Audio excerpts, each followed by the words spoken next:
Welcome back to Lunch with Missouri. Tim McConnell here with this technical break there. But right now, we are reading from John, the third chapter, and Elder Lounge was in the process of doing explaining the message that Christ was giving us here before he began to baptize. So, Rev, tell us about reintroduce people to what Nicodemus, where we are here. We in verse 25. Okay, We but just left from verse. I'll read 24 again. But John was not yet cast into prison. Then there arose a question between some of John's disciples and the Jews about purifying. Okay, Rev, before we get into John and the disciples, okay, clear up a little bit here about Nicodemus, okay, what Christ was telling him here, which was the important point here about how we can be born again. And we don't want to leave people hanging on that. That's very important that people understand what is, what that actually means about how you being saved. Oh, you want to go all the way back up to the top? No, not just review it in general. This gives an overview of what you just said, what's being said there. And when Christ is saying, he said, "Really, I say to you, we speak what we do know and testify what we have seen, and you receive not our witnesses." So, anyway, explain. Okay, was Christ explaining to people who have been baptized, people who have not been baptized, and people are starting to get baptized. And let's talk a little bit about that. Why people want to be baptized and need to be baptized. Okay, it said in verse 3, Jesus answered and said unto him, "Verily, verily, I say unto thee, except a man be born again, he cannot see the kingdom of God." Mm-hmm. Nicodemus said unto him, "How can a man be born when he is old? Mm-hmm. Can he enter the second time into his mother's womb and be born?" No. Jesus answered, "Verily, verily, I say unto thee, except a man be born of water and of the Spirit." That's how you're born again. That's how you believe in the death, burial, and resurrection of Jesus Christ. And you pass from death into life before you sleep and after you sleep. You have to believe that before you go in the water. And also, when he said really, when he said back-to-back time, tell us what he's saying. When he said the word verily means truly. Truly, truly. Mm-hmm. And you want to get your attention when he's saying that. Yep. Start at verse 6. That which is born of flesh is flesh, and that which is born of the Spirit is spirit. Marvel not that I said unto thee, you must be born again. The wind bloweth where it listeth, and thou hearest the sound thereof, but cannot tell whence it cometh, and whither it goeth. So is everyone that is born of the Spirit. Nicodemus answered and said unto him, How can these things be? Jesus answered and said unto him, Art thou a master of Israel, and knowest not these things? Verily, verily, I say unto thee, we speak that we do know, and testify that we have seen, and ye receive not our witness. Yeah, Rev, one other thing, let's go back to Nicodemus. Tell me, what does a Pharisee, since he described as a Pharisee, exactly what is a Pharisee? A Pharisee ain't nothing but a lawyer. Okay. The scribes and the lawyers, those were those Jews, those wicked Jews that had Jesus crucified. Mm-hmm. That's who they were. Okay, because in the Bible here, Pharisees, and people saying, well, what is a Pharisee? Okay, so he knew the law, but he didn't understand. He didn't understand what God was saying. Now, the reason they didn't understand what God is saying because they was in unbelief. Mm-hmm. See, when you're in unbelief, you can't please God, but you might please yourself with your personal opinion. Mm-hmm.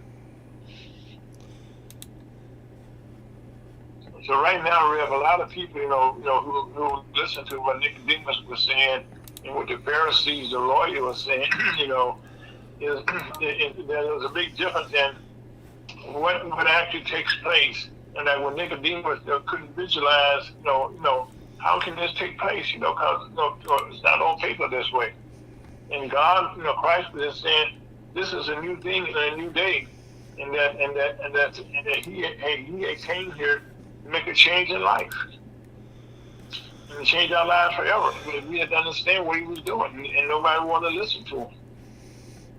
The reason why Nicodemus was a master of Israel, but Nicodemus cannot talk what he don't know. Right. So that's why he came that way, because he didn't know. And that's what they do in the churches. They keep the gospel hidden to the people. Why is that? That's why people say, I get baptized, I'm saved. I'm saved by going in the water. No, you're not. You got to believe the gospel before you go in the water. Water don't save. Belief saves.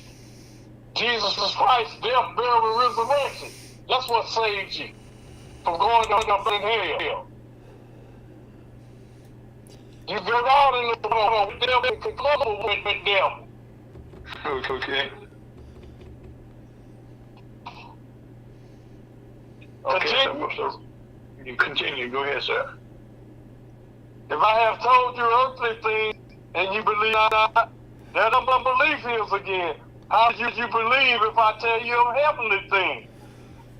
And no man had ascended up to heaven, but he that came down from heaven, which is Jesus Christ, even the Son of Man, which is in heaven. He there now in heaven, waiting to come back to get us out of here, which is the next event is to rapture up the church. And as Moses lifted up the serpent in the wilderness, even so must the Son of Man be lifted up. That's when Jesus was on the cross, dying for your sin, was buried, and rose again. You believe that? You go to heaven. If you don't, you go to hell. That whosoever believeth in him should not perish but have eternal life. For God so loved the world that he gave his only begotten Son, and whosoever believeth in him should not perish but have everlasting life. For God sent not his Son into the world to condemn the world, but that the world through him might be saved. He that believe on him is not condemned, but he that believeth not is condemned already, because he had not believed in the name of the only begotten Son of God. And this is the condemnation, that light is coming to the world, and men love darkness rather than light, because their deeds were evil. For everyone that doeth evil hated the light, neither coming to the light, lest his deeds should be reproved. But he that doeth truth cometh to the light, that his deeds may be made manifest, that they are wrought in God. After So these right now- things, So right now, let's just stop it there and just kind of deal with this for another minute, okay? That you understand, even today, okay, we are somewhat confused because there's no light. You're not explaining to us exactly what's going on. when he said there ain't no light, that there ain't no light is talking about you in unbelief. Yes, sir. Okay. Anything else? Well, no, we got to leave it there because of time already. We had to stop, okay? But right now, this is, we wanted to thank you for enlightening us again. This is something that we've been talking about for years about how can we get saved. And he said, you broke it down right here. You breaking up, Aaron. You breaking up. The devil is busy. Am I okay, Scott, on your end? Yes, we're all breaking up. Okay. Well, then, we're going to take a small break. Thank you, Reverend, for those beautiful words that people can hear our voices now. Thank you for listening to PresidentUSHopTalker.com, listening to my team of commerce, Reverend Elder Loud, and also on that note, take a small break, Scott, and be right back. Thank you for listening. Love you, my team.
Welcome back to London, Missouri Channel Commerce. We are having technical difficulties because I got a new cell phone here and it seemed to be not one out.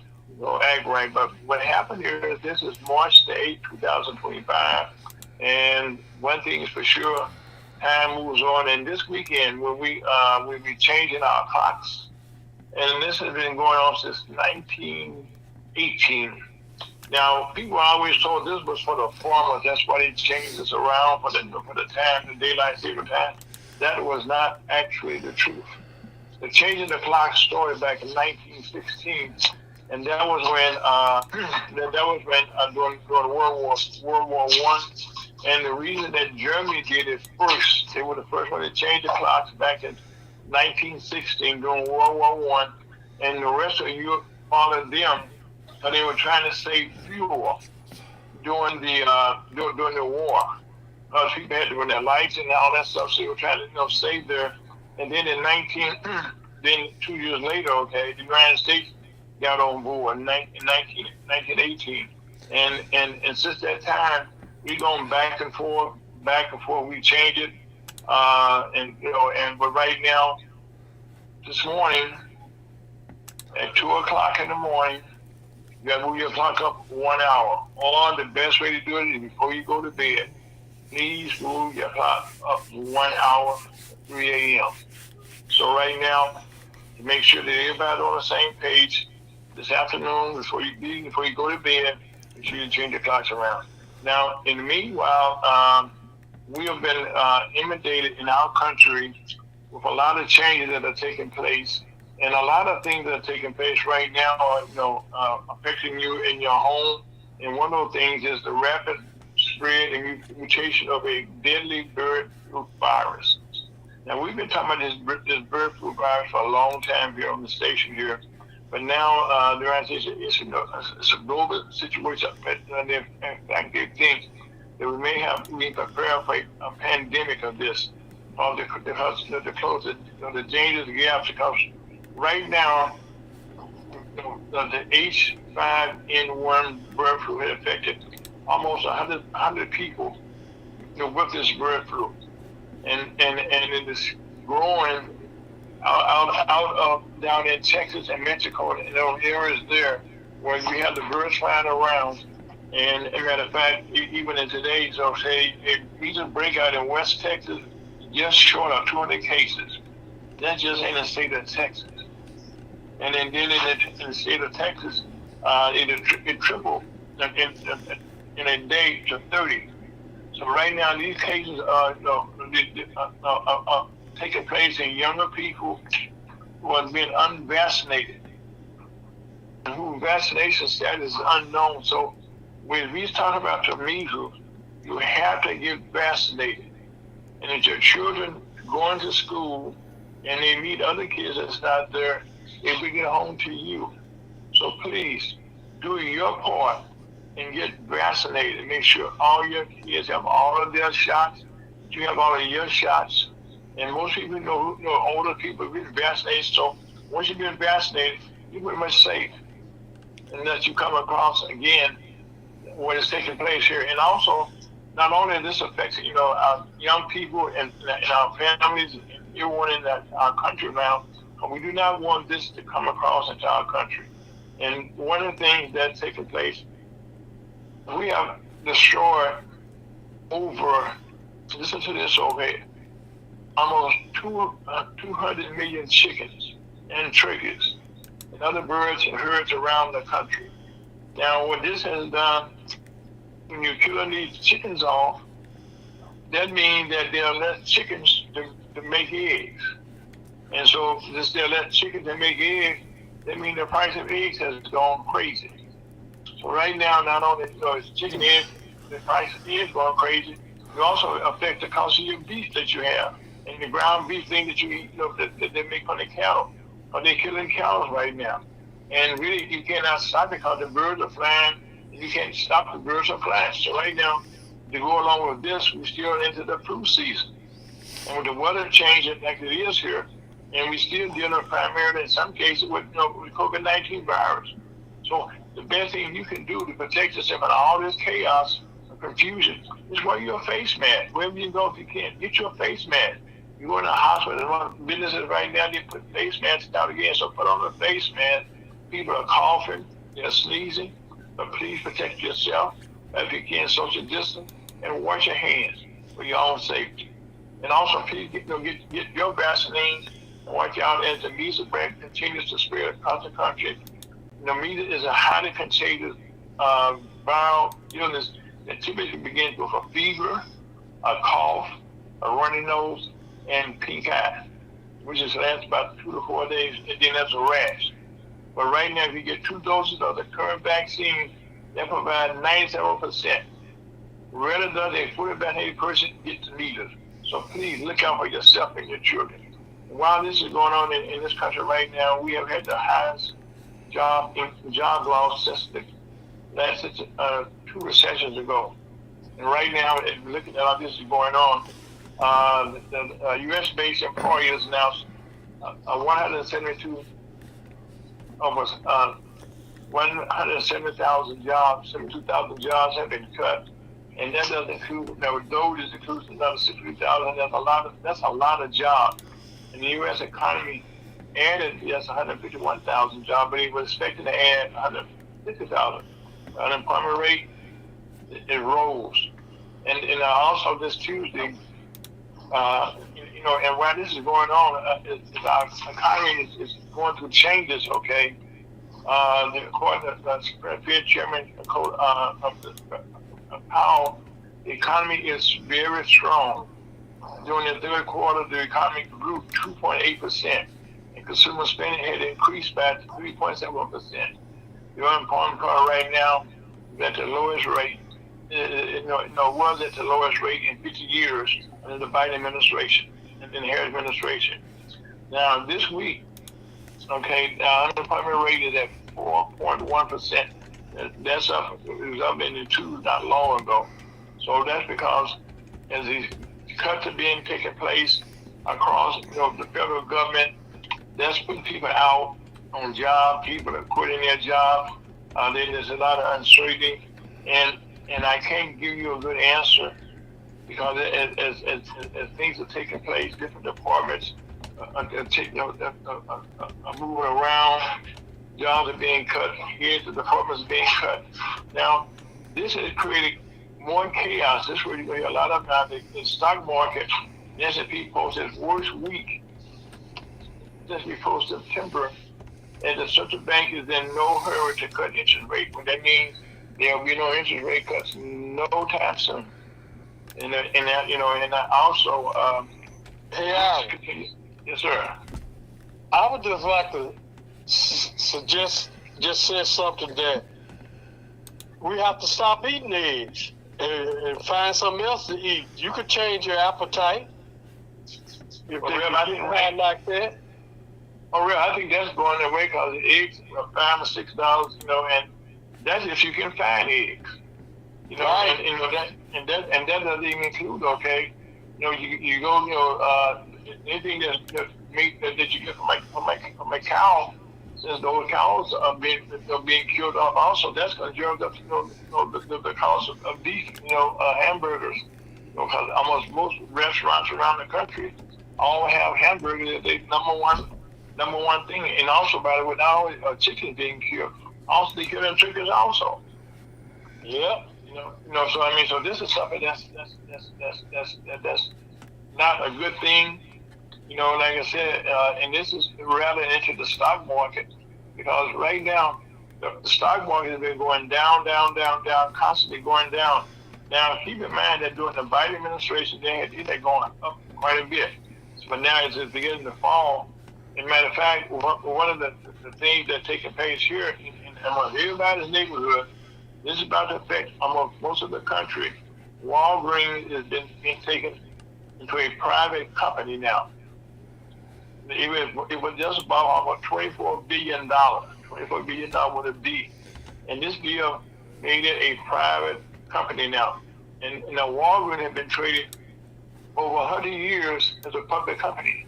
So there's a lot of changes that's going on all around us, Rhea. It's changing us. We don't, and I guess the thing about it, as these changes are taking place, we have no control about what's going on. And right now, it's so dumb. Right, okay, yeah, and right now, you know the third hour? The only control we got is we just gonna have to make different adjustments in life concerning what's going on in the environment. Yeah, well, we definitely we doing that, okay. And also, while we're doing it, the Congress right now, we're coming up on a deadline of next week. They have to come up with a balanced budget. Otherwise, the government will shut down. That will create more chaos. And right now, we familiar with Elon Musk. He's been doing with those. They've been going to different appointments. You're cracking again. You breaking up. Anytime we seem to talk about the Doge and Elon Musk situation, I'm talking about the phone. That's crazy, which makes no sense. Am I still real bad, Scott? Yes. Ladies and gentlemen, we are working at a solution to this, and we apologize, but we're going to go on another quick break. Thank you so much. Okay, Scott, this time call me.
Welcome back to Lunch with Drew Back Chamber of Commerce. There's so much going on, and like I said, right now in the this week, the president had a couple of cabinet meetings, and in one, Elon Musk was dominated the conference meeting. The press conference was televised, but the second press conference was not televised. And in that one, a lot of the cabinet members right now are unhappy. See, everything that's going on, okay, that's not the whole cabinet. The whole country right now, we're not on a good pace. We need to talk about tariffs right quick. These tariffs right now, and this is my personal opinion, these tariffs have been around for a while, and right now with the United States, Canada, and Mexico, and China, there's a way to do anything, but most things is done in moderation. And if you're going to do something, okay, give me a plan about how we're going to do what we're going to do. That way I know what to expect. But being unexpected, not knowing, if you go to work for the federal government, the individual is cutting thousands and thousands of jobs. You're selling off hundreds and hundreds of government buildings and stuff. You're gutting all this, okay, and you're changing all these people's lives. People used to work for the federal government to get experience, and that way our country was safe. And right now, our president is getting into arguments right now. I understand the brewer we had with Zelensky in Ukraine. But guess what? They're meeting next week to try and patch up that and move forward to what's going on over there in Ukraine and with Russia. But right now, thank God I ain't come out against it. They're going on right now. Thank you, Dr. Ray. Hold on a second. Okay, right now, we're watching what's taking place in Canada, where even Canada right now is fighting, for a new administration in their country, and what we're doing is not exactly helping our neighbor to the north, our neighbor to the south, and now the crazy part about this, that if you and I who live in our country are watching what's going on, people around the world are watching us also. And there's a thing about social media that everybody can see what goes on nowadays. And like I said, we just had a second cabinet meeting where a lot of the secretaries, who are over different departments, they're complaining, okay, that the other departments that they just received, they have fired all the people, okay, that they need to work with. And so they come to the department, okay, they've been gutted. So so that's a way to do whatever you have to do, okay? And then right now, we need to slow down a little bit and see how we can get on the same page. And then we can always pick up the piece the best way we can and move forward. And like right now, Elon Musk, who's leading this thing now, first, he's saying he's taking a buzzsaw. Well, that's what he was saying last week. Well, this week, President Trump said you're going to use a scalpel to make sure this is precisely done. This should have been done from the start. That we precisely go about doing things, and that's the way our country's been built, okay? That's why we have a Congress. That's how we work together to get things done. And right now, there's a lot of stuff that's going on that we need to talk about right quickly. One of the things with Elon Musk, not only, he's the own former Twitter now, which is now have this issue with threatening people. If in the budget talks right now, if you're a Republican running, you're looking for it now to be in, some budget, and the House has to pass a budget, and there's only one couple of votes difference, so that's not going to be a good deal because the government may shut down, that may cause more chaos. And right now, that is not good for us in our country right now. And while this is going on, we're looking at cutting more jobs. But in the real news, there was a man that was killed this past evening down in South Carolina. They had a firing squad where they killed him, which is kind of brutal. But they did that because in South Carolina they were trying to use chemicals, and the chemicals was not going well, and they had bought over three executions, and that was not good. And so for the first time in over a decade, we had a firing squad kill someone. And also, on a national level in our news right now, Vice President Kamala Harris, former Vice President Kamala Harris, is now thinking about running for governor in California, and also in the suite of governors in the state of New York City. Former Governor Andrew Cuomo is running for mayor against current Mayor Amy Adams, and a lot of other candidates. And this is what's taking place right now. We get now into the earliest season where you have a lot of turmoil, a lot of town hall meetings, which you normally have from your congressman who come talk to you about what's going on.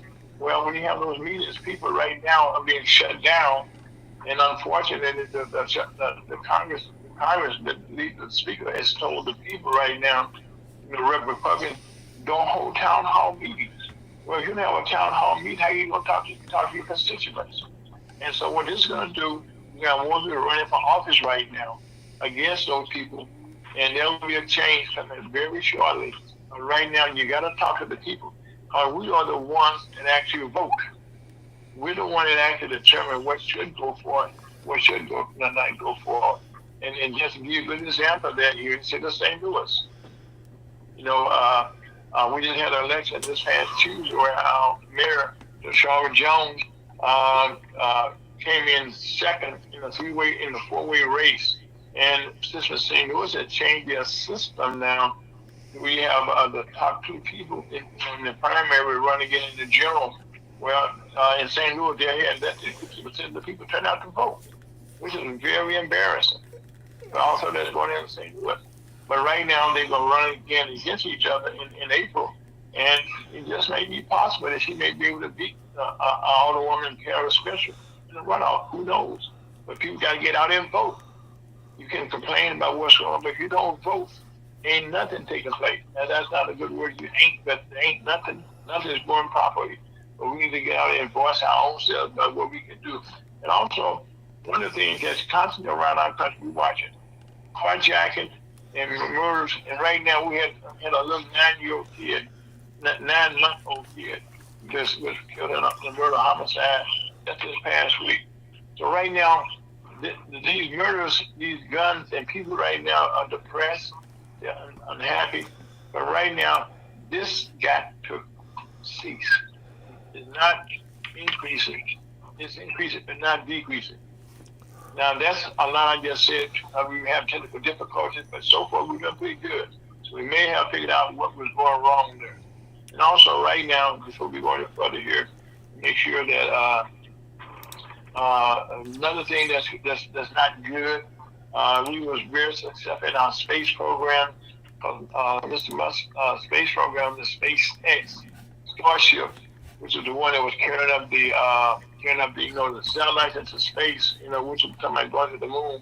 Well, unfortunately, his program just disintegrated because the last two satellites that went up there, like the one just the other day, it kind of had to blow it up.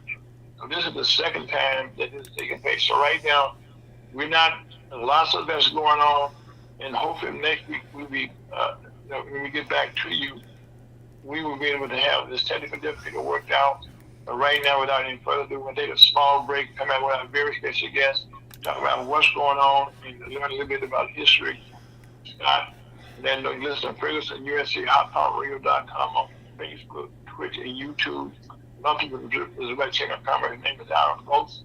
That's Elder Lyles. That's Scott Owen. We'll be right back with great Dr. Wright. John Wright. Scott, take us out of here.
Welcome back to Lunch with Virginia Chamber of Commerce. And so far, keep your prayers up and bless it down. We're doing pretty well right now with the technology. But having said that, we're so fortunate to be joined by Dr. John Wright. We have that as an educator, but Dr. Wright has worn so many hats in time. Dr. Wright, welcome to the program. Thank you. And so, Dr. Wright, rather than me trying to tell people about you, okay, why don't you start off telling us about, I know you got started, here in St. Louis in our educational system, which is in disarray also. But kind of tell us a bit some of the hats that you have worn in your education. Well, I started out as a teacher in St. Louis Public Schools. Yes, sir. And as teacher, then a principal. Mm-hmm. Then I went to Webster Groves. Mm-hmm. Then I stayed there, and then I was superintendent of Kinloch Public School District. Mm-hmm. Then from there, I went to Ferguson Florissant after the merger, a court-ordered merger of 3 districts, Berkeley, Kinloch, and Ferguson Florissant. And I stayed there except for 2 years when I took a leave to work for the Board of Aldermen and the Board of Education. Then I came back to Ferguson Florissant. Okay, now what did you do, sir, when you went from the Board of Aldermen what were your tasks that you were tasked with? I was Executive Director for the Citizen Education Task Force to try to improve learning outcomes for the children of St. Louis Public Schools. Okay. And then the reason I asked you to repeat that, sir, because it seems like we're at a point now we need to convene another task force, something similar to that. Well, so much turmoil, I stopped after 2 years and went back to Ferguson, Florissant, because we couldn't get anything done. Between the union, the school board, there's so much argument and tied up. There was no time given to improve instruction. Wow. And I thought it was just a waste of my time. So I went back to Ferguson, Florissant, and I stayed there until I retired. Okay. And I was home for 3 years. Then I was asked to be superintendent of schools in Northern School District. Mm-hmm. We did a search. And I was there for a year.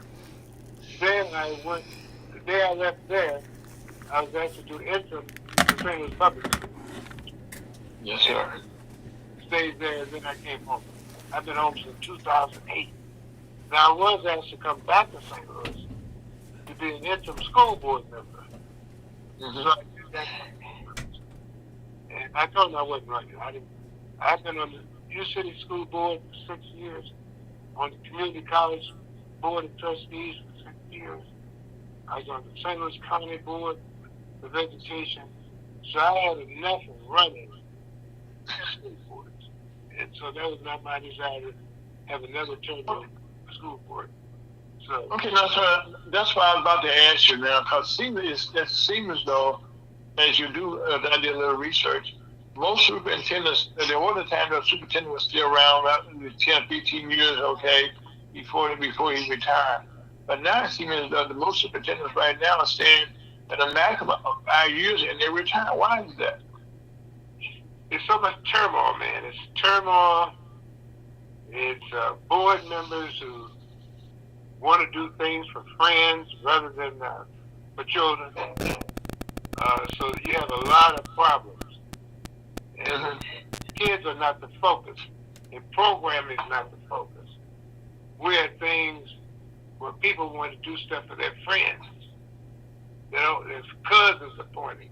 I know there was someone, when I was in Normandy, they were telling me someone was a friend of a person, and they were causing so much hell. I told them, stay home. I wasn't renewing their contract. It was April. I said, stay home for the rest of the year. And I'm not going to renew your contract and don't come back. It caused too much turmoil on the building. And so wow. I put them out. I didn't worry about getting fired because I was interim, man. You're not going to have me back anyway. I didn't want to get hired back. So you couldn't hold that over my head by saying that you don't do it.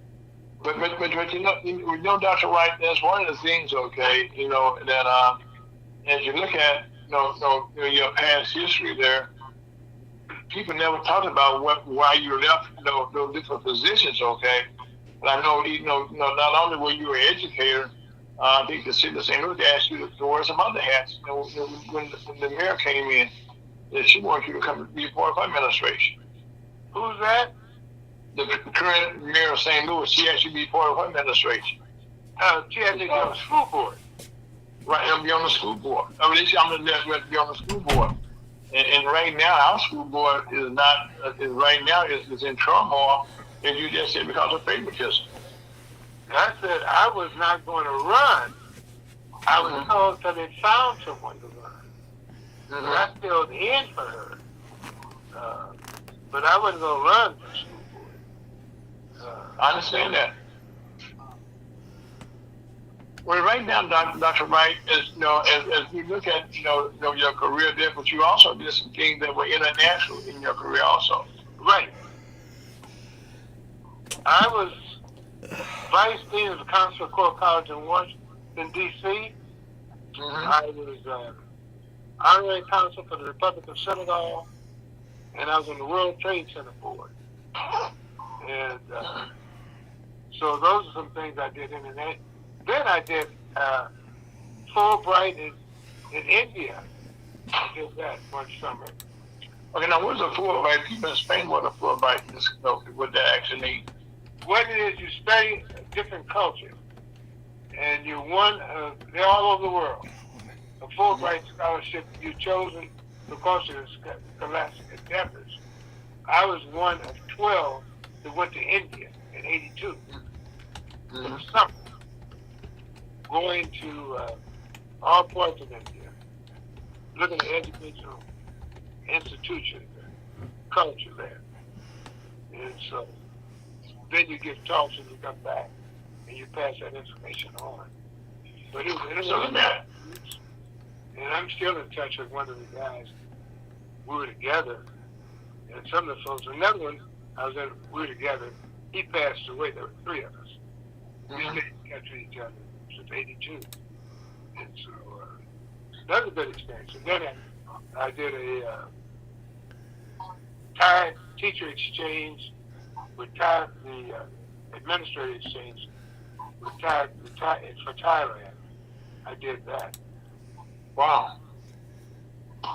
Okay, now, as you look at, since you have some international experience right now, our education system in our country right now is taking a hit now, because nationally we're not doing well, and nationally, there's not a large supply of teachers right now to teach kids. So what are some of the things, since you're not in, you don't have to work for anybody right now, what are some of the things that you see that how we can kind of improve things, not just here in St. Louis, but most of the country, where we are right now, trying to find good teachers, trying to retain teachers, and also not just urban, but in rural areas.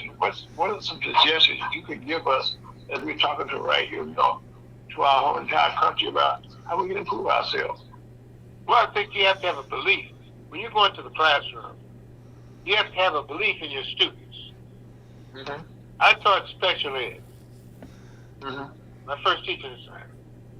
Okay. And I went in and they said, one special, always special. Now, what is special ed? First of all, let's get that. Kids who are behind in achievement, supposed to be mentally retarded. Okay. When I worked with my students, Mm-hmm. Some of them took the test for high school and passed. What a teacher who was having classroom problems, and the principal had my girls to keep the class while she went out to learn how to teach. Mm. So it's a matter of believing students, and everything's possible. There's a movie, Stand and Deliver. Jaime Escalante went in places where they thought he couldn't do it. The kids passed the test. Mm-hmm. But you have to go with a mission. When I was in Normandy, I met with principal and said, how can I help you? They said, you're the first person in church that asked me, how can I help you? Everybody tell me what I don't do and what I need to do. But no one's going to come to my school and say, how can I help you? Now that's bad. So you can't run the district from the desk. You have to go out You don't tell people you're coming. You may go into the back door, the kitchen door. Next thing you know, you're in the hall walking, looking at the classrooms. When I was on the personnel, the Ferguson Florissant School District, they just tell me about this one teacher who was yelling and screaming all the time. So I went over to the school, and I didn't know how I was coming, but I went out in the hall. She was yelling and screaming at the kid. And so you have to correct that. And principals who know it, when I was in the Kennesaw School District, we had one woman who didn't want to deal with the teacher who couldn't handle the kids because she was a past superintendent's daughter. She was sound asleep in the classroom, out, and the kids, young kindergarten kids, traumatized. So I got someone to take her home, and we delivered her to the house. So she can't stay. Mentally ready. And I find someone to take her. Family bad. It was that bad. Yes.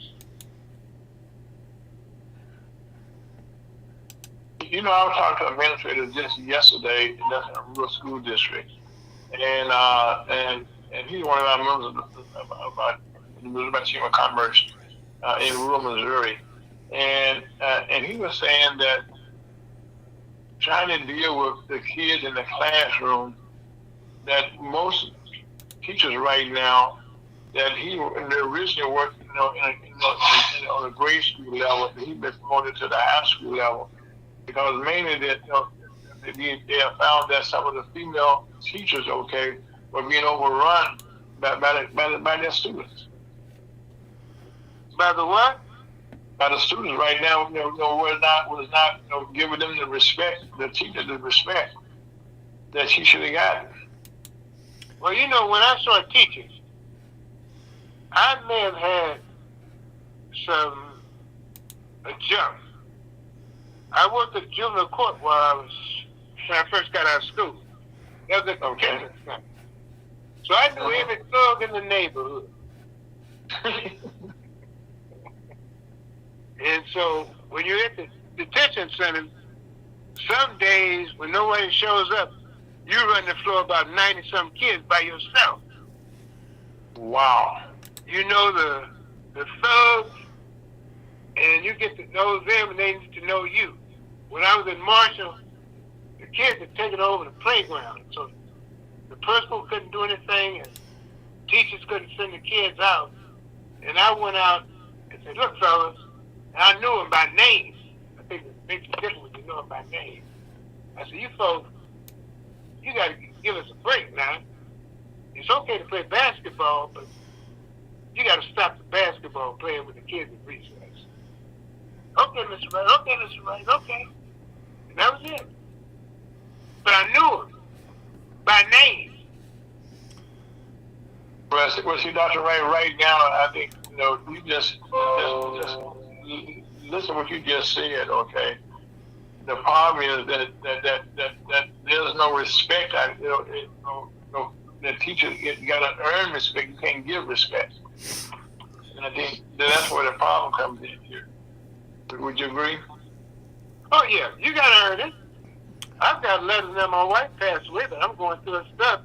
I got letters to kids that's written her. Kids written her after they got married, and called her on the phone, and something she used to have them at the house for lunch. And so, that's respect. She loved them. Well, right now, right now, Dr. Wright, as we have this conversation, one of the problems that we in the black community, we're trying to, the Missouri Chamber of Commerce, our goal is to help black business owners thrive or create new businesses and stuff. And just understanding what we just talked about here right now with educational system trying to teach someone early on, about what black businesses need. Okay, that's an uphill battle. Am I right? It's not impossible. You gotta believe when you get into something, you gotta know what you're getting into, and you gotta be willing to go with it. You gotta. It's not easy, and I wouldn't tell anyone it's easy, but it's work. And once you get a reputation, it's after you get your reputation, it's easy, easier. You got to win respect, and then you can do. I remember a kid got suspended, and hearing get terminated from school. Parents didn't show up, and I was the only one in this termination here.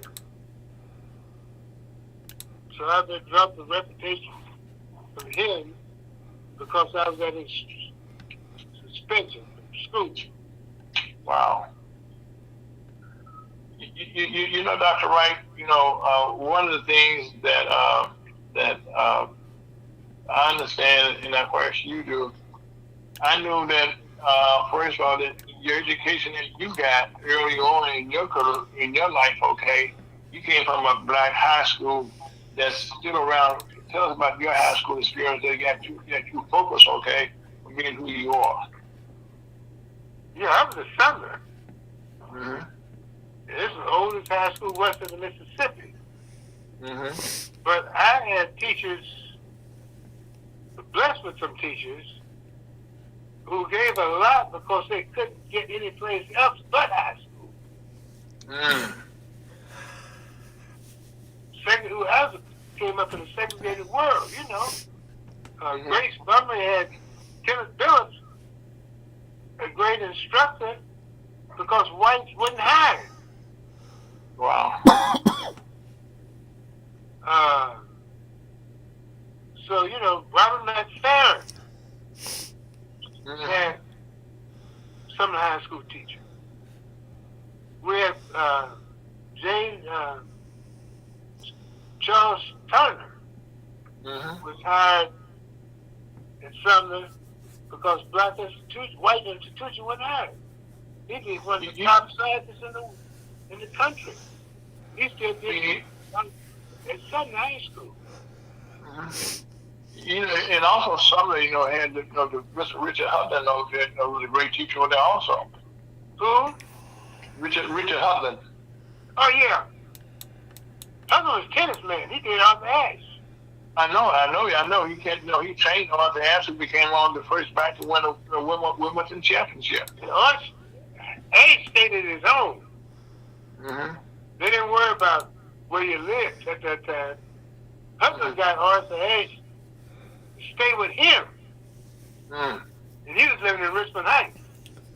Oh, okay. Arthur Ashe came back and forth with him every day. Okay. Well, that meant that right there, there was a trust factor there, but at the same time, the fact that I know one of my very good friends, and what happened to the chairman, Reverend Larry Brown, this us right now, he came out of Sumner High School, and I know you know him personally because you guys have raised him for years, but he's been one of the leaders in our black community for years, okay, but he also was a Sumner graduate. Larry Brown? Yes, sir. Yeah, I was engaged to his sister. Yeah, you told me that. Yeah, so I know that's what I said. So I know it personally, okay. I know Larry well. Yeah, but he's been like a staple in the community for many years, so not just as a rapper, but as a businessman. Yeah. Yeah, I know Larry very well. Yeah, and he's been but he's been one of the person that gives, and also, by the way, when we speak about it, okay, we want to set some prayers up there right now because he's also going through some dialysis. Right now, pray for him, have a speedy recovery, get a kidney real soon. But there's people like this, okay. Now, by the way, I didn't tell people when we started the program, Dr. Wright, how old are you? I'm 87, 85, brother. 85, okay, 85 years old. 86 this year. Okay, 86. And you're smarter, than the average bamboo. Not being funny here, I say that, but you're smart. You understand. Your mind is still clicking. But it's your experiences, okay? Is that we need more so now than ever before to share this with people, okay, about what you had to do to be successful and make other people successful. We need right now is for people like yourself who can find other people who need to pour into our kids. You said one thing was very important. The kids, we got to respect you. You got to earn their respect. Right. And it comes to you can't fake caring. It comes to it. You're phony, it comes to it. You know, you can't fake that you like kids. Well, Dr. Wright, one of the things that in schools nowadays, is totally different because now, most classes right now are being taught about a computer or something, about somebody on the video screen. Since they have a shortage of teachers right now, so what are some things that we can that we can share right now with different parents who listen to us right now, how they can improve their kids' relationship with their teachers? What would you say? I have to go through that.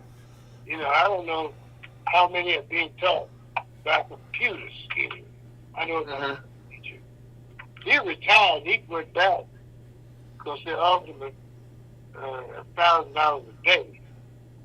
Wow. So he went back to school, and he wanted to be just a sub.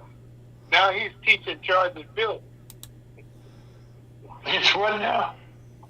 He's in charge of the building when the principal's absent. Okay. So he's done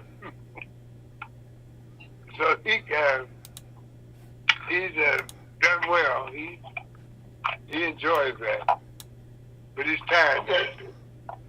He's glad to get conversation besides talking to young folks all day. So he looks forward to doing other things too.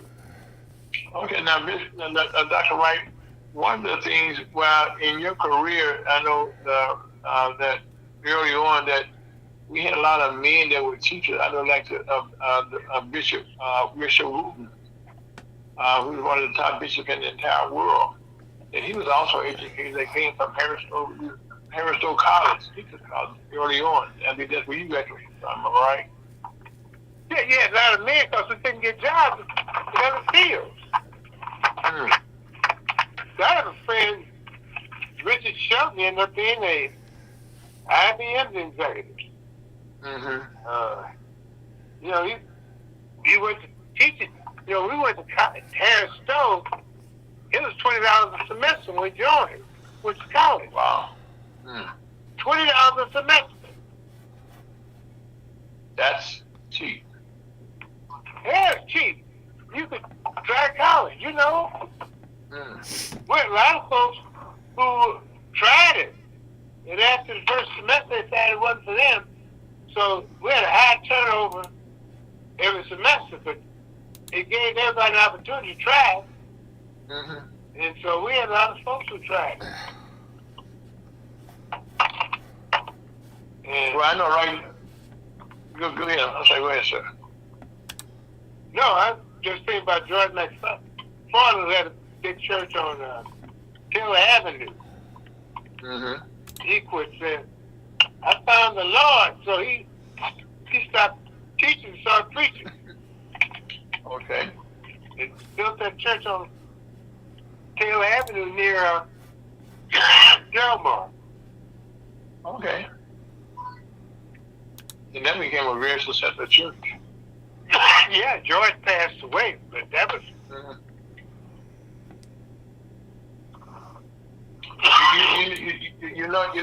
Dr. Wright, I guess nowadays the teachers right now, you're getting more men back now into the classroom than you had in many years. That should be a very good thing, am I right? Oh, yeah. But many of them have found jobs in other fields.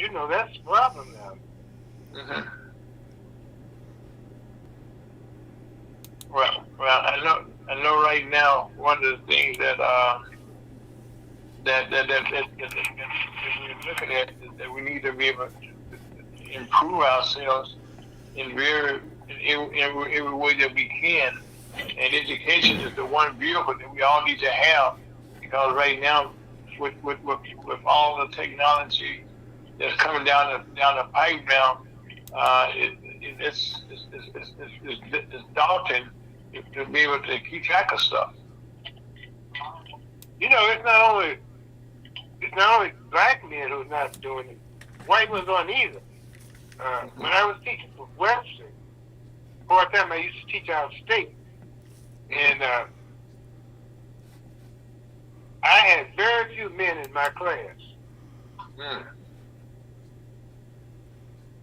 They coached, and that was it. So not only did we lose black men, white ones aren't going for it either.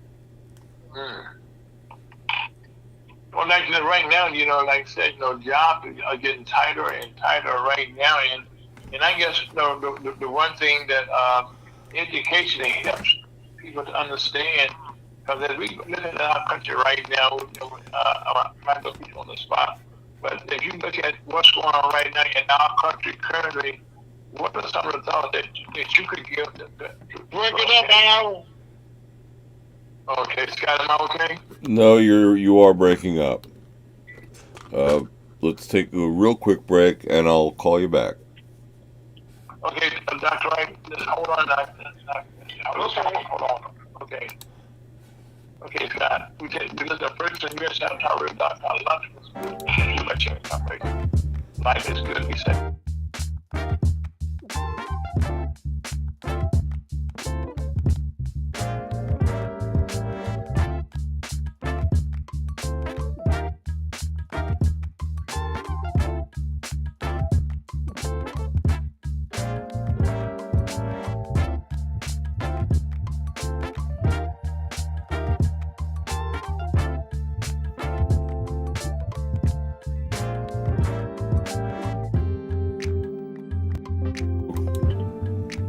Okay, Dr. Wright, welcome back to lunch. Okay, we're back with you, sir, and sorry for that situation there, but I was saying to you right now, as you look at right now in the year 2025, what are some of the things that you would suggest that people who consider going to being educators right now, because we still need some good educators for us to understand what's going on in our country? Would you agree? Oh yeah, but you got it. One thing I think, we got too much dumb leadership out there too. Okay. I'm serious. I got 2 kids with education. I hear all the dumb stuff that goes on by those in charge. Right? When you said dumb stuff, okay, give us an example. I have one son who, can you hear me? Yeah, yes, sir. You were loud and clear. I have one son who was a principal. And his staff was predominantly white. He went out and recruited a black staff member. And the one, his supervisor, thought that person would be good at another building and took it from him.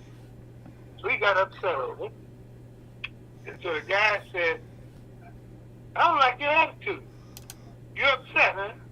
He said, yeah, well, go home. So he sent home. And so the building was on, what do you call it, pilot for 3 days with no one running it. They realized you did need a principal to run the building. And he sent the principal home. Whoa. Let's back up, okay? Where do you want me to back up? So why did they send the principal home? Because he was upset because he took his staff and he went out and recruited.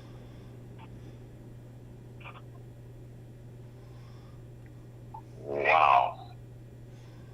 Because he expressed anger because he went out and found the teachers recruit and supervised the took it. And he didn't want to. Wow.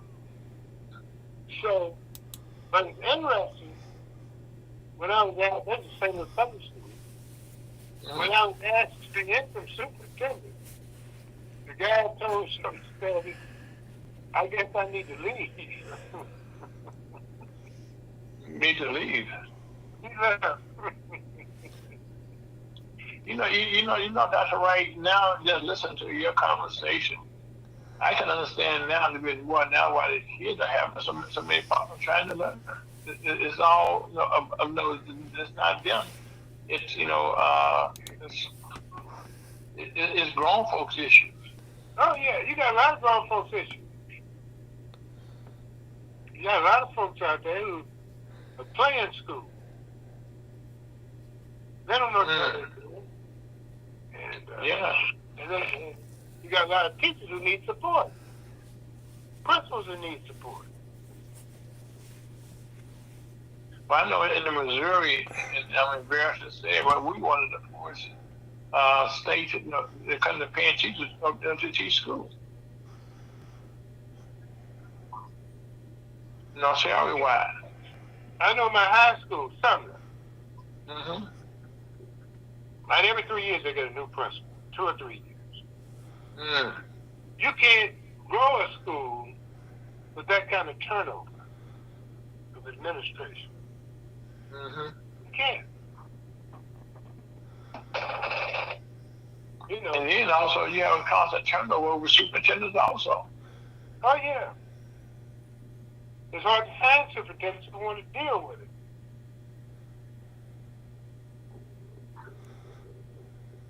And I think at the end of the day, that's that there's no consistency because I guess each superintendent will come in, he has a vision, that what he has for that school, what they want, what they want to get accomplished, during his administration, in his legacy.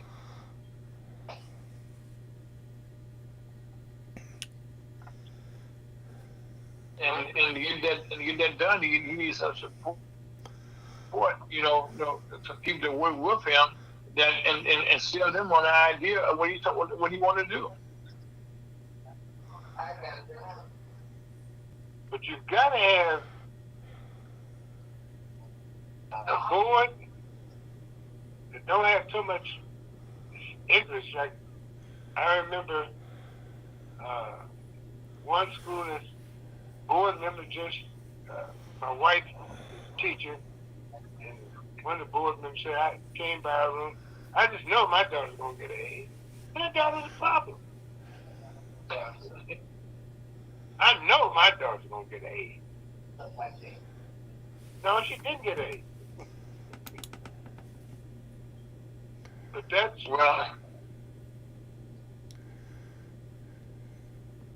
Well, and that's not just for that one kid, but every parent feels their kids are smart. Yeah, but you just can't. You got to be a parent, and you got to be supported, and you don't put that on per teacher. Mm-hmm. And so teachers are afraid to do their job because of board members. And some board members just want to go on trips.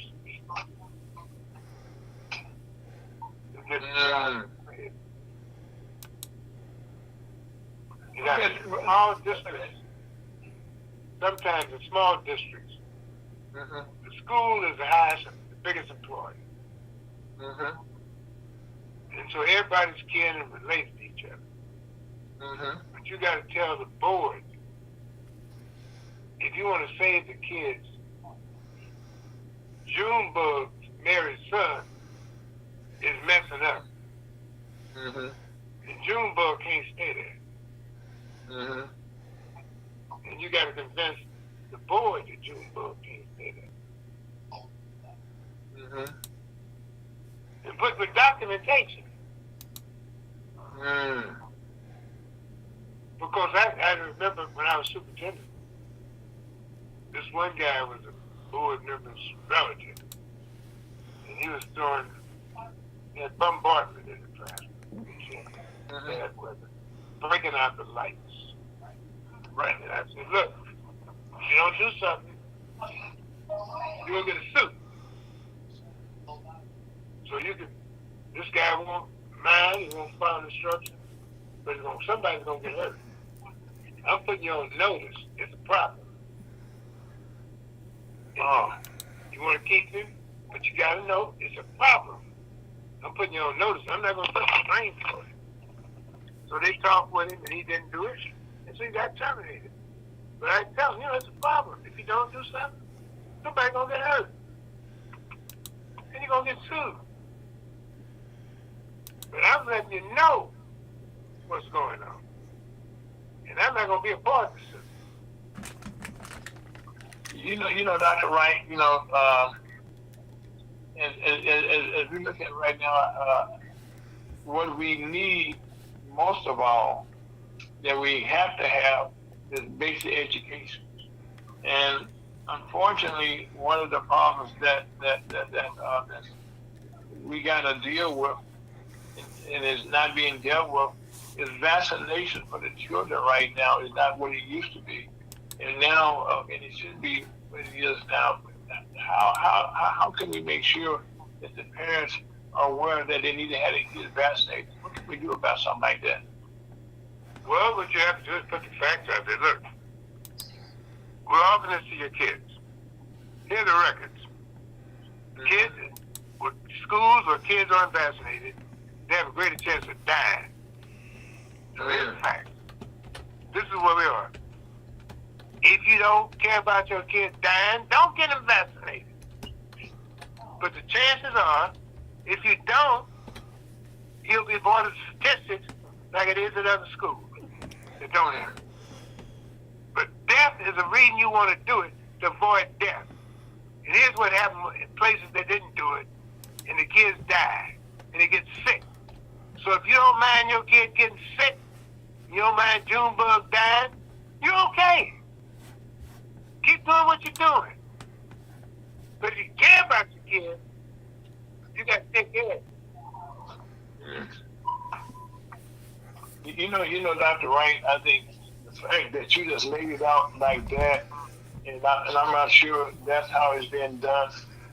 With people right now, they being that direct, just telling them that it's life and death. Because that's not really anybody's attention. Yeah. But you gotta lay it out in front of them, though. Well, Dr. Wright, not only is that a problem in the schools, about people laying it out, but I think right now, what we need to do as a whole, this is my personal opinion, that as we understand the school system, okay, you have to understand, have some way to read. Now, people not aware, but most newspapers and most stuff like that is written at a 6th grade level. Am I right? I think we try to be nice and polite. But that's all you should be. But you gotta be truthful too. You gotta be truthful. Some people don't want to hear it. The kids don't want to hear it. And I gotta tell friends, I just tell some friends, I got friends who are hard-headed. Yeah. I just say, look, I'm not going to just tell us where you want to ship the body out,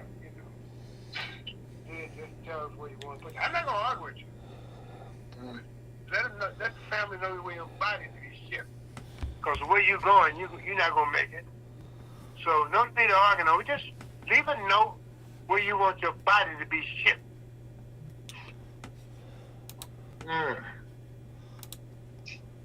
Wow. Now that is definitely getting to the point, and people should be hearing it and understanding that these are the facts of life. Yeah. And Dr. Wright, that's one of the things that across our country, people are not being factual, direct, I should say, when they come to explain to people what the facts are. I think the administrators have a relationship with teachers. Mm-hmm. The better they get that message over, because they trust you. Mm-hmm. If you don't have that relationship, they don't care what you say. But if you have that relationship with the students and the parents,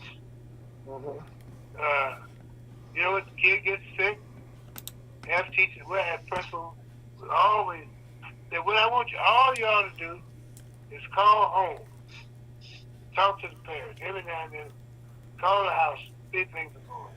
So that's what we did. That's part of the plan.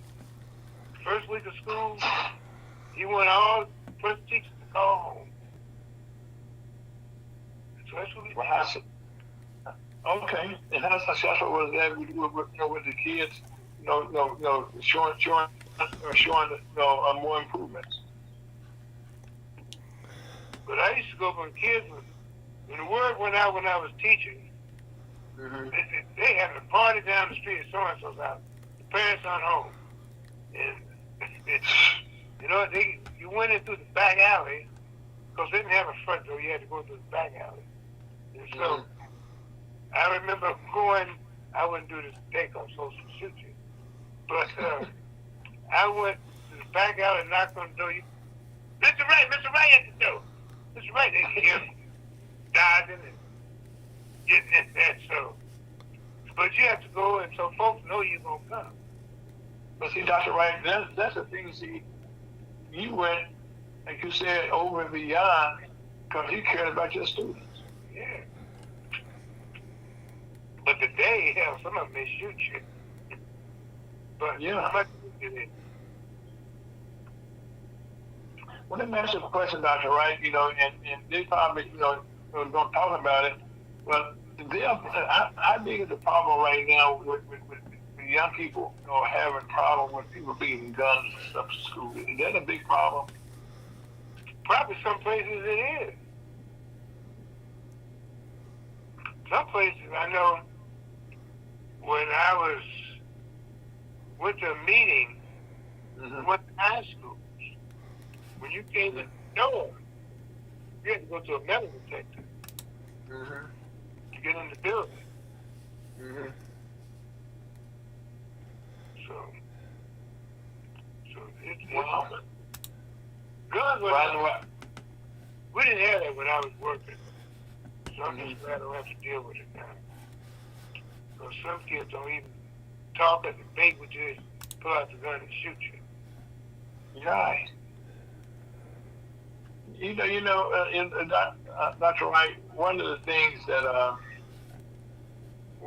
that social media, if people are watching so much negative stuff on TV, the young people are, how much of an effect does that have on the reality for them in life? A lot, they live in a world that's changing constantly. It's corruption all over. When you got a president who's guilty so many times of crimes and in office. Well, yeah, even the 34 convictions. Yeah, they hear that on the news. And there's some communities where, even when we were young, I knew where the policies were going on, the numbers game was going on. Everybody knew where it was, except people in authority. They claimed they didn't know. And the numbers game was going. You got the results on the mailbox, on the fence, in the apartment building. Every 2 months, they raided the place where the numbers was being played, and then after a couple of days, business as usual.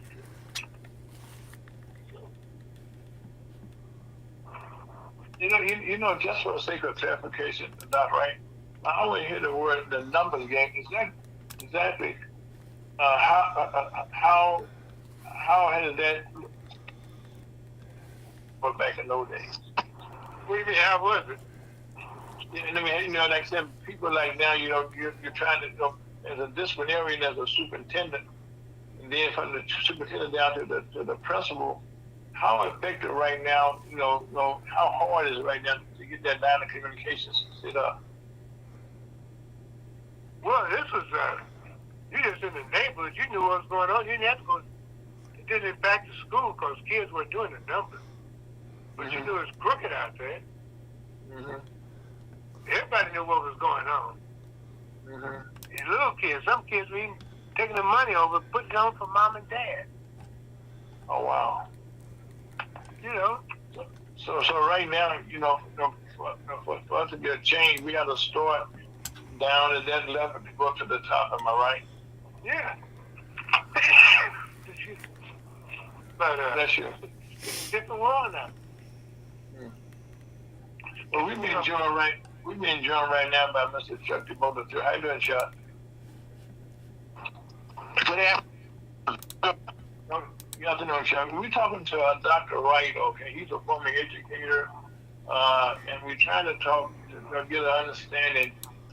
For us to have leadership, you know, and create new leaders, okay, we got to start in the school. And so we today trying to just get some understanding. I know you know a little bit about education because your wife's an educator herself. But how difficult it is right now, first of all, to get good teachers, to get superintendents, or to get good teachers, how difficult it is for the students to understand and get respect for their teachers. But you have to respect the kids. That's hard sometimes. Yeah. Listen. But you can't give up. Can't give up. Well, anyway, so Chuck, and you'll win some kids, and some you won't win. Those you win, they keep the other kids in line. They'll say, "Oh man, he's okay. You got leave him alone. That man know what he's doing. Leave him alone." And they take up they say, "Mr. Ray, he doesn't know what he's doing. Leave him alone. He's okay." And they'll correct the other kids. Well, Dr. Wright, right now, I want to thank you, okay, for taking the time. Just give us an overview, you know, how things have changed, you know, and how difficult, but each give us a roadmap showing what we need to do, okay, try to make a difference in our schools, and just let people know what's going on now with the chaos that's going on in the schools, you know, and how bad it is, unfortunately. But no one tells about that. I'd say the parents should visit the school. Because some parents never go inside the school until there's problems. And if you visit the school, that'll also make people do right. Yes, sir. Parents, white schools, you got parents in it. It's hard for principals to run the building because parents interfering all the time. But it keeps the bad stuff out, too. Well, Dr. Wright, Dr. Wright, I hate to cut you off, Dr. Wright, but right now we're going to change over to Chuck. And Chuck, right now, I'm sorry, what you said, Dr. Wright? Okay. Thank you for your time, sir. And we will be talking more today or not more. Thank you so much for your time, sir. Okay, take care now. Okay, yes, sir. Chuck DeBoto III, how you doing, sir? I'm doing fine, thank you. Okay, I know that you know a little bit about education. Give us your thought right now about education out in our schools now as we're trying to raise up new leaders, okay, to have new businesses, but we got to start at that level, you know, out there. Give us your thoughts on that. I think we all got to work together because it's complicated. There's a lot of issues, and you can start with asking the teachers, and then there's you know, they reach a point where they say they're doing all they can do. They need some help. So some of that has to do with, you know, are we offering the right curriculum from a vocational standpoint? You know, does a kid have to go to school if they don't want to go to school, or do they want to go to school because they know that's how they can make a living or have a living? And there's different levels for different dispositions.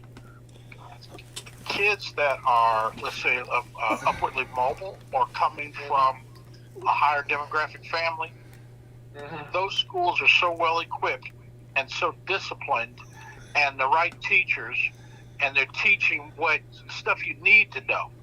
And surprisingly, I haven't researched it, but they want their kids to have a full education. They want them to know the facts. I from my experience, I have not seen them shy away from topics like slavery. Now, I won't go into the curriculum part. And I'm not all the way up to speed to understand completely what is critical race and all that kind of stuff. But that was an issue that was brought in the educational environment that's impacted by the federal government. So we're looking at the disruption and if a kid, and I should say kid, let's say somebody in between elementary school, junior high, and high school, you kind of fall into a path or a track. And those kids that are given exposure to video technology or we see science fairs and things, and there's some phenomenal things happening. That's where we need to support and offer resources to those that want it, have something to feed them and to drive them and keep them going. And then there are those that are just disruptive and maybe only going to school because that's what they're forced to do. There may be a different or a separate environment for those. But, I know this has all been said before, all been tried before, and it's going to have to start at home. Right. You could look for whatever resources you want, but it's going to have to start, with the man in the mirror. But Chuck, I'm not going to take a lot of time on that. But I think you have to echo what Dr. Wright just said. The time that he's on there with us. That you're breaking up, Ira. Okay, how's that? Am I still breaking up? You're still breaking up. Chuck, hold on 1 second. Okay, we'll take a little small break. We have some kind of difficulties the last couple of weeks here. But just hold on, and Chuck, we can take a small break. This is a lunch presented by Chairman Comrades on BridgesUSHotTalkRadio.com. Life is good, Scott. Take it out here right quick.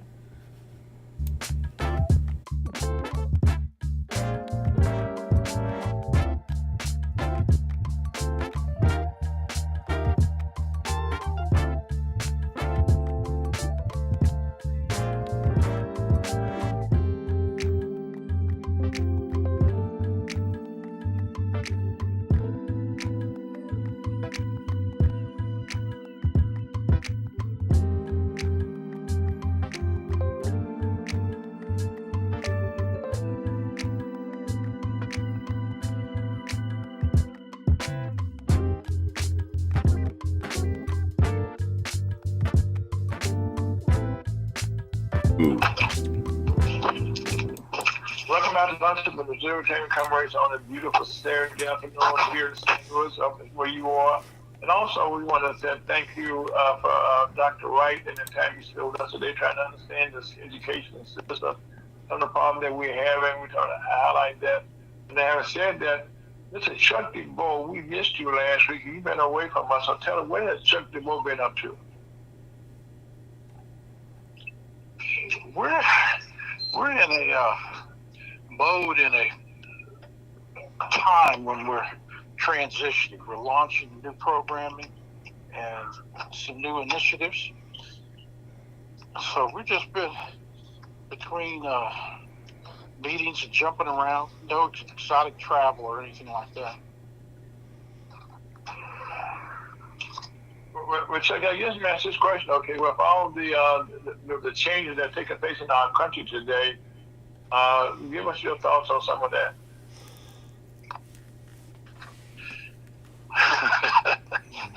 That's a loaded question, but I tell you. Well, it's kind of loaded, okay, but right now, because like a lot of business leaders right now, You No, know, it's a fair question, though. It's a fair question, and it's a question that needs to be asked to somebody that's daring to be in a position of leadership. So I'm glad you asked it, and I think it's really relevant. Well, I know from what you and I'm trying not to what I do. repeat Yes. things that we've said previously, but this is probably the most crucial. You know, you hear this all the time, but this one seems to be the most crucial until the next most crucial comes along. So for now, Okay. today, looking in history, if you don't pay attention, if you don't pick a strategy, if you don't pick some reaction to what's going on, you're gonna find yourself like double down. You're not just gonna be behind. You're gonna be like 3, 4, 5 times behind. Mm-hmm. And part of that is how you choose to react. And I'm going to say to the things you can't control. Can't as in cannot control. How do you react? And I'm going to be a little bit, I'll be real. I'll be critical. Then me Chuck. Just break it down. If you want to go out here and protest a boycott, you can. But what is your strategy? How does that impact you? Or have we figured it out? Do we know, is there a ABC or phase 1, phase 2, phase 3, or where are we going with it? You know, when we boycott, we're going and we're asking with a strategy or something. But in this game here, it's already set up. You can't bring the 1950s back in 2025. In the era of AI, they've already scoped it out, planned it out in strategy, and don't necessarily take it personal as that it's against you, or what? What is the bigger picture? In other words, I'm saying that I do not believe it's to eradicate black people. I believe it's to eradicate any kind of differentiations that had been festering within the federal government and the structural society, to where different aspects of it were starting to be manipulated and used to the advantage of one group versus another. and particularly as it related to DEI. I don't know if you notice it, but whenever DEI comes up, they start talking about using that word about woke. Mm-hmm. And woke has become synonymous with gay rights. Well, people can argue that, but that's I'm just going by what I'm hearing and seeing in the news. You know what, Chuck? Right now, one of the things that you just hit on there is that the titles of the names that have been given for things over the years. First, there was a time when you said minorities, you meant black folks, okay? But over the years, that became so encompassing that you didn't mention black folks. Then you came with DEI, okay? And then all of a sudden, that got redefined as something else, okay? And it became like the thing that was being attacked. So with all these different things in the media that's being attacked and not being attacked, that's why I'm saying it's a loaded question I asked you. But how can we see through some of the things and suggest that you give us as a leader?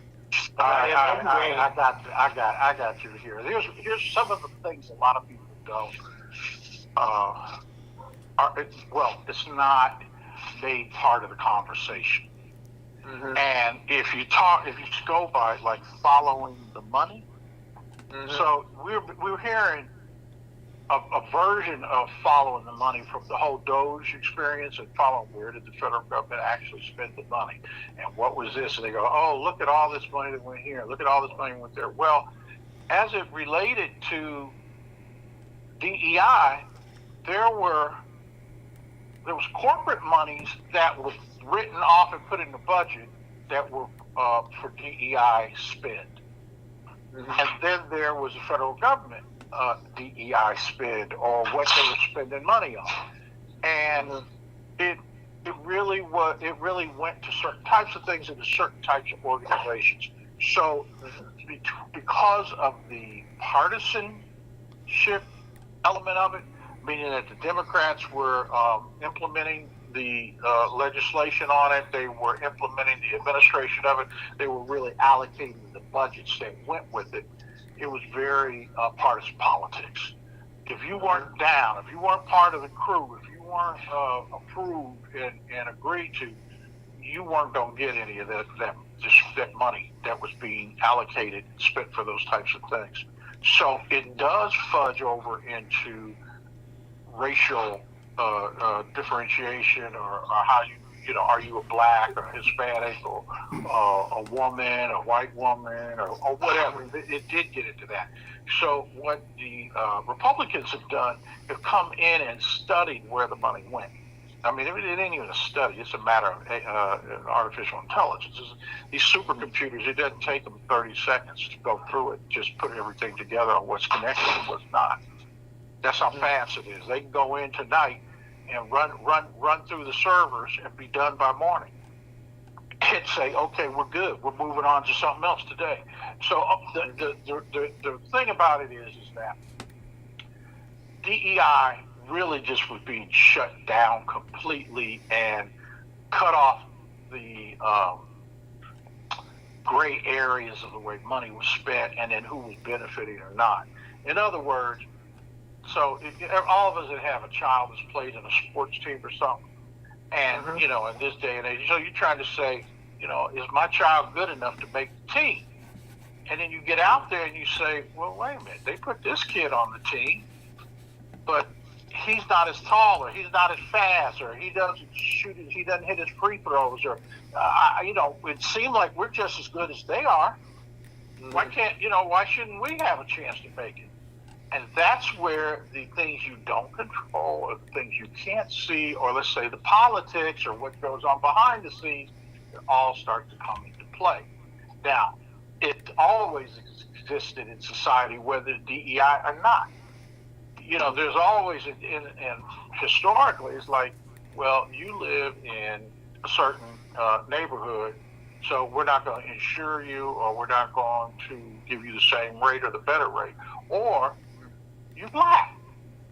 You know, it just jumped in my head, but if you black, you better get back. You know, it used to be kind of like that now. So I'm going the opposite direction with it this time, and I'm like saying, okay, so you want a level playing field. You want us to come out and be general market. You want to have us question whether we could be the National Black Chamber of Commerce, or whether we just got to be the National Chamber of Commerce. And either way, you set the rules. If we can't control it, you know, we're going to go ahead, we're going to be us.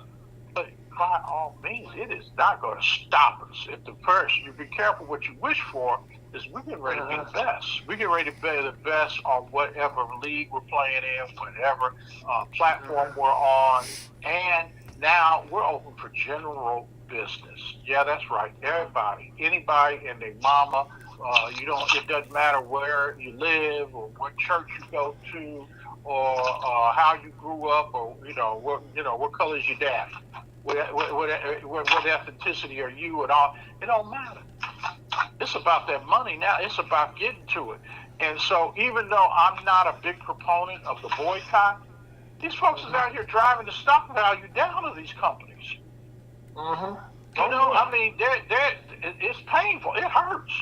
But see, then the corporation can say, wait a minute, the federal government told us we got to do it a certain way, and now y'all gonna punish us for being legal or following the law? See, that's where you got to be careful. You don't want to hurt the wrong thing, but then the White House is asking us, the black business community at large, just saying, or not just black, small business. We'll say small business. They ask the small business, can you please let us know what's working? What policies do we have that are getting good results? Let us know what's working too. Everybody let them know what ain't working. Mm-hmm. What's not going on. So to answer your question, to sum it up, right now the number one message is communication. The number two is let's work together. The number three is be ready. You look at yourself in the mirror. This is kind of like when, just like give your car your summer inspection or before winter. You know winter's coming, so you gotta get it ready for winter. Well, you just gotta take and look, what are we good at? Where we need help at? And one of those areas that's gonna come right away is you've gotta be up on the technology. We're 5 minutes, gentlemen. Okay, thanks, Scott. You know, Chuck, when I was listening when you talking there, okay, and one of the things that over the years that if we look at this, how blacks have got involved. One of the things Dr. Wright was saying that we should have more men in education because there's some people can get a job. Well, if we look at take the analogy now, okay, what we're talking about right now, whereas as we identify, if you're black, you're not getting a fair shot. Now you wanted a fair shot. Now you're getting a fair shot, and now you got to be ready, and you got to be able to step up, okay, and be able to step up there and be able to fight, take a position that I'm going to be good at what I do, and how would I be the best? Am I right on this? I think I don't even think it's questionable. I think it's so obvious, and I think it's so black and white. But see, here's the real. We don't have to debate it. It's like, man, I got things to do. I got someplace to be. I got goals and things to achieve. You know, we're not sitting around here arguing or kicking it at the barbershop. I'm looking at my watch, man. I got about another 2 good hours left in the day. What more do I need to achieve today to be ready to be where I need to be for when the dam breaks, or for when the opportunity comes, or what tools or whatever. They let you know all the way right now. So, you know, as crazy as it is, and again, I'm one of the people that I was raised in a household where my mother always taught me about positive mental attitude. No matter how gloomy it is, no matter how many lemons you got or whatever, what's the positive side of it? What can we do with it? How are we going to work this? And so that's where this is disruption, man. You heard Winston Churchill, I think, was the one that said, never let a good crisis go to waste. Yeah, so, you know, everybody can go, you know, I could be, you know, like these boys with the stock market. They say, oh, it's terrible. Don't buy this. Don't buy that. Or sell, get rid of this because it's going to crash. Meanwhile, they got their boys in there just waiting for it to hit a certain price, and they buying like crazy. They buying like mad. They're telling you sell, doom and gloom and whatever. They did that with Bitcoin. They drove that price down there and turned around and hit it. And people that are doing their homework and got their own constitution, got their own foundational roots and things they base decisions on, they're like, no. We see you coming. Come on in. You know, we sitting there waiting on you. And that's exactly what's going on right now. People are seeing opportunities in the market, and they're getting prepared for them. So one of the things that's happening is if you are a savvy investor, and I'm talking about banks, private equity, different types of entities where CDFIs, all different, and they're saying, you know what, we see that the market is going to become segmented. And when I talk about the market, I'm talking about the universe. Here's one thing right now. Did anybody notice, if you didn't know the word or the phrase rare earth minerals, did you notice that was in the news these past few weeks? Yes. You know, it started with Ukraine and the deal, and Russia came up and said, oh, if that's what you want, you know, come on over here, we can make a deal. See, there's a different in a businessman's approach. Trump's whole thing is he knows how to figure it out if it's a business deal. It's the politics of what's going on behind the scene, and Zelensky coming over here and already made a deal on the rare earth minerals, and already had met with the Democrats and had been out there campaigning for the Democrats and all that. And he led the Trump crew on like, no, I'm interested. I'm coming over. I'm going to sign the deal. And to find out you never had any intention, it was false trade. So when you break your you know, like you break your word or you break your trust, you know, it's a new game, a new day, a new game. So now, all of a sudden, here, I'll wrap this up. But So, But he's ready to come to the table now. He's ready to come to the table now. yeah, we come to the table, but at the same time, National Black Chamber of Commerce and this little black business in the diaspora, we're already over here talking to some African countries or some other places in the world that got more rare earth minerals than Ukraine. You know, and got full control of them and ready to say. So you see, here's what I guess where this story really goes is to, what do you have to barter with, to chart, to negotiate with? What you got? You got anything?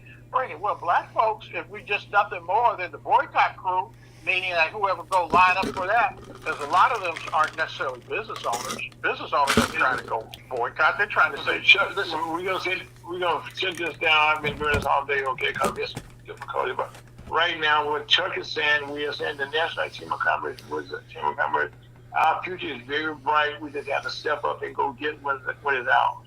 And we have friends around the world in the right place at the right place. All right, Chuck? amen. On that note, thank you, Mr. Chuck DePaul. Thank you for Dr. Wright. This time stay with us. Thank you for Elder Lyles. Scott Owens, thank you for all you've been doing today. And my name is Ira Brooks. This is Luxury Elizabeth Chamber of Commerce for March the 8th, 2025. Please be safe, and I can check it out at you. Positive, and life will be good. Love you, and life will be good. Have a great weekend.